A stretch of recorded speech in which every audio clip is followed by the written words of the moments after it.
الوهاب رب ارحمهما كما ربياني صغيرا رب ارحمهما كما ربياني صغيرا ইয়া আল্লাহ পাক পরওয়ারদিগার যে দেখো মাবুদ তোমার আসমানের নিচে জমিনের উপর দাঁড়িয়ে বসে আমরা কতিপয় গুনাহগার বান্দা তোমার দরবারে মাগরিবের নামাজের পূর্ব মুহূর্তে দুখানা করে হাত উত্তোলন করেছি আল্লাহ আল্লাহ আমাদের মাঝে এই হাফিজিয়া মাদ্রাসার তালবে ইলম ছাত্ররা রয়েছে, হাফিজ বৃন্দ রয়েছে, হাজী সাহেবগণ রয়েছেন, অনেক বয়স্ক মুরব্বী রয়েছেন, কচিকাঁচা বৃন্দ, যুবক ভাইরা রয়েছেন।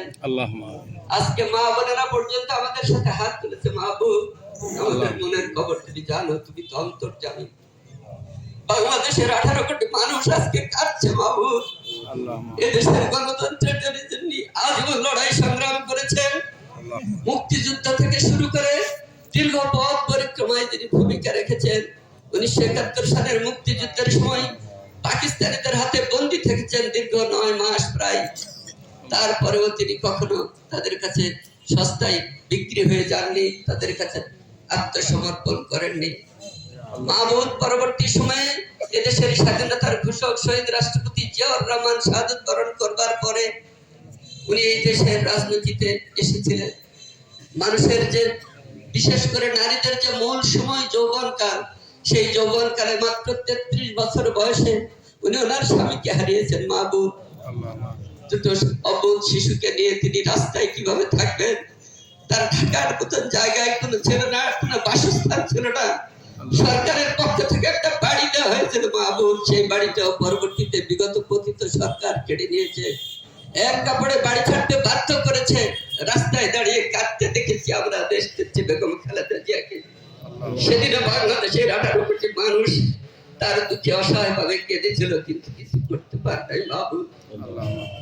স্বৈরাচার এরশাদের বিরুদ্ধে দীর্ঘ 9 বছর আন্দোলন সংগ্রাম করেছেন উনি। কখনো গ্রেফতার হয়েছেন, কখনো পলাতক জীবন যাপন করেছেন। এরশাদের পক্ষ থেকে বারবার তার কাছে প্রস্তাব দেওয়া হয়েছিল, চিঠি দেওয়া হয়েছিল, আপনি কি চান, কোন পদ চান, কোন মন্ত্রণালয় চান, দেওয়া হবে, তবু আন্দোলন থেকে সরে আসেন। বেগম খালেদা জিয়া সেদিন উত্তরে লিখেছিলেন, বাংলাদেশের মানুষ আপনার পদত্যাগ চায়, আমি কিছু চাই না, মানুষের দাবি মেনে নিয়ে আপনি পদত্যাগ করুন। তার আন্দোলনের প্রেক্ষিতেই দীর্ঘ 9 বছর ক্ষমতা আঁকড়ে থাকার পরেও সেদিন স্বৈরাচারের পতন হয়েছিল। মাহবুব, এদেশের গণতন্ত্র ফিরে এসেছিল। বেগম খালেদা জিয়া ইচ্ছা করলে দেশের প্রেসিডেন্ট হতে পারতেন, তখন প্রেসিডেন্ট পদ্ধতির সরকার ছিল। গণ দাবিকে উপেক্ষা করেননি বেগম খালেদা জিয়া। সকল রাজনৈতিক দলের 3 জোটের যে রূপরেখা, সেইটা মেনে নিয়ে তিনি সেদিন সেই সংসদীয় পদ্ধতির সরকার ব্যবস্থা প্রবর্তন করেছিলেন। মাহবুব, আজকে তিনি এক নায়ক হিসেবে ক্ষমতায় থাকতে পারতেন, প্রেসিডেন্ট হিসেবে ক্ষমতার মোহ তিনি করেননি। এদেশের গণতন্ত্র, বহুদলীয় গণতন্ত্র যাতে প্রতিষ্ঠিত হয়, সেই চেষ্টা তিনি করে গেছেন আজীবন। আমরা দেখেছি এদেশের গরিব দুঃখী, কৃষক, শ্রমিক, অসহায় মানুষের জন্য দিন রাত পরিশ্রম করেছেন। 5 বছর ক্ষমতায় থাকতে তিনি প্রায় 84,000 বেকার দেওয়া হয়েছে, তাকে মৃত্যুর কোলে ঢলে পড়তে বাধ্য করা হয়েছে। তোমার রহমতে তিনি আজও বেঁচে রয়েছেন। এরপরে হাসপাতালে থেকেছেন, কারাগারে থেকেছেন, সব জায়গায় তাকে যেন বিনা চিকিৎসায় মরতে হয় সেই ব্যবস্থা করেছে পতিত সরকার। তাদের ষড়যন্ত্রের ফলে আজকে তিনি দুরারোগ্য ব্যাধিতে আক্রান্ত। বিদেশে চিকিৎসা করালে, সময় মতো চিকিৎসা করালে হয়তো সুস্থ থাকতে পারতেন, হায়াত না থাকলে তো মৃত্যুবরণ করবেই।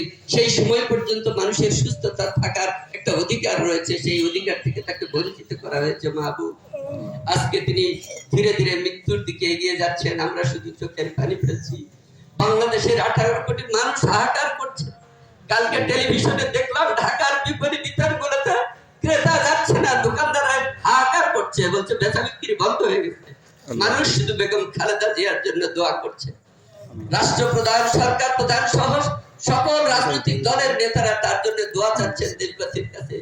বিশ্ব মানবতার যারা নেতৃত্ব দেন, সকল দেশের রাষ্ট্রপ্রধান, সরকার প্রধানরা তার জন্য দোয়া কামনা করছেন, শুভ কামনা করছেন।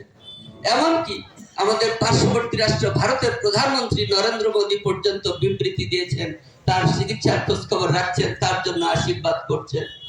আল্লাহ মাহবুব, আমি জানি না তুমি কার দোয়া কবুল করবে, যার হাত তোমার পছন্দ হয়। এই বাংলাদেশের 18 কোটি মানুষের মধ্যে থেকে একটা মানুষের যদি হাত পছন্দ হয় মাহবুব, তার হাতের ওসিলা করে আমাদের দোয়াটুকু তুমি কবুল করে নিও মাহবুব।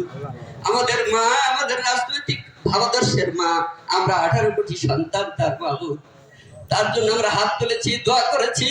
অনেক মানুষ কোরআন তেলাওয়াত করছে, অনেক হাফেজ সাহেব আজকে কোরআন খতম করছে।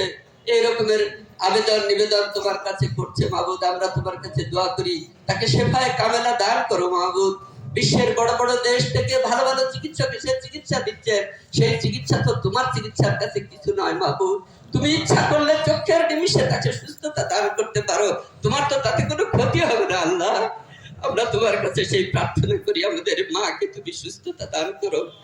তার কোনো ক্ষমতার মোহ নাই রাজনৈতিক দল গঠন করা, রাজনৈতিক চেয়ারে বসার জন্য তার সুস্থতা প্রয়োজন নাই মাহবুব। তার প্রয়োজন দেশে একজন অভিভাবকের দরকার।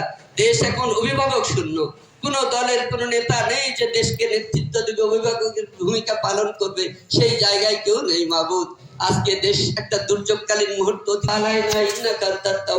রহিম سبحان ربك رب العزة عما يصفون والسلام على المرسلين والحمد لله رب العالمين آمين آمين ثم آمين لا إله إلا الله محمد رسول